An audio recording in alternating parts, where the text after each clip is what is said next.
बीते दिन खबर आती है कि ईरानी विदेश मंत्री ने जयशंकर को अचानक फोन करके बातचीत की। उससे पहले खबर आई थी कि ईरान अमेरिका के बीच बैक चैनल मध्यस्थता करने वाले देशों में भारत भी शामिल है। अब जो खबर आई है उसमें भारत को अचानक लाइमलाइट में ला दिया है। जंग की आग में जलते मिडिल ईस्ट में अचानक भारत का नाम गूंजने लगा है और ईरान खुशी से फूला नहीं समा रहा है।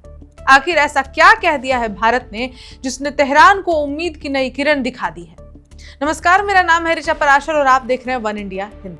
अमेरिका, इजराइल और ईरान के बीच जारी इस भीषण टकराव को 1 महीने से ज्यादा हो चुका है, लेकिन हालात अभी भी बेहद तनावपूर्ण है। ना तो जंग थमने के आसार दिख रहे हैं और ना ही हॉर्मुज़ स्ट्रेट को खोलने पर कोई सहमति बन पाई है। इसी बीच एक बड़ा कूटनीतिक संकेत सामने आया है। ईरान ने खुलकर भारत की तारीफ की है। ईरान के सुप्रीम लीडर के भारत में प्रतिनिधि अब्दुल माजिद हकीम इलाही ने कहा कि इस पूरे संकट में भारत एक बड़ी भूमिका निभा सकता है। उन्होंने साफ कहा कि भारत की डिप्लोमेसी मजबूत है और वो इस टकराव को कम करने में अहम भूमिका निभाने की क्षमता रखता है। ये बयान ऐसे वक्त आया है जब अमेरिकी राष्ट्रपति डोनाल्ड ट्रंप ने ईरान को हॉर्मुज़ स्ट्रेट खोलने के लिए अल्टीमेटम दे रखा है और तनाव अपने चरम पर है।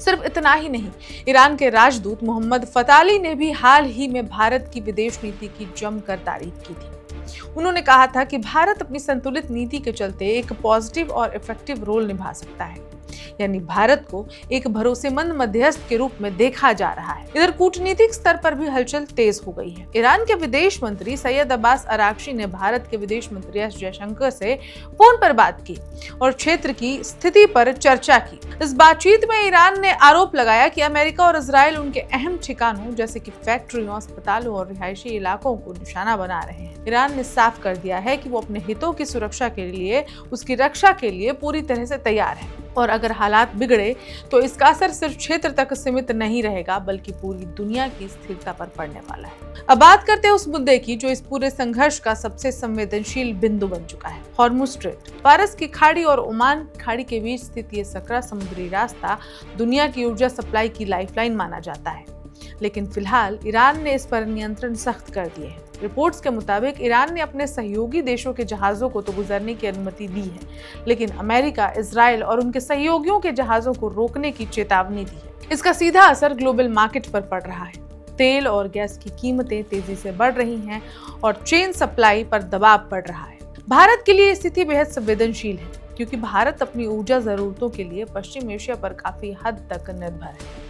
यही वजह है कि भारत लगातार कूटनीतिक प्रयासों में जुटा हुआ है ताकि जंग जल्द खत्म हो और हॉर्मुज़ स्ट्रेट से ऊर्जा की सप्लाई बिना रुकावट जारी रहे। विशेषज्ञ मानते हैं कि अगर ये रास्ता लंबे समय तक बंद रहा तो भारत समेत कई देशों को ईंधन और खाद्य सुरक्षा से जुड़ी गंभीर चुनौतियों का सामना करना पड़ सकता है। ऐसे में ईरान का भारत पर भरोसा जताना सिर्फ एक बयान नहीं है, ये एक बड़ा संकेत है कि आने वाले दिनों में भारत इस संकट के समाधान में अहम भूमिका निभा सकता है। तो क्या भारत बनेगा इस जंग में गेम चेंजर? क्या कूटनीति के दम पर थमेगी ये जंग या फिर दुनिया को देखना होगा एक और बड़ा टकराव जिसमें विश्व भी खींचा चला आएगा?